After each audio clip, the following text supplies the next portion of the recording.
Ayan guys, kumukulo-kulo na siya guys. Dinaluhan ko na siya ng pechay sa katalong guys.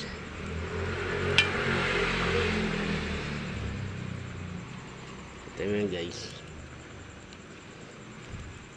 Shoutout nga pala sa mga amo ko na ginawan ko ng bahay. Maraming salamat po sa mga blessing na binigay ninyo.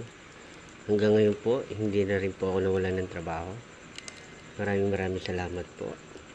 Lalo na po kay Lord sa mga biyayang pagkain na binibigay sa amin.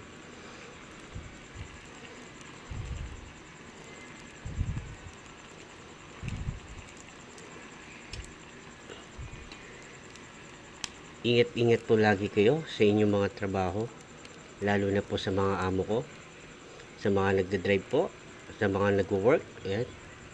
Ingat po lagi tayo sa ating mga galawan.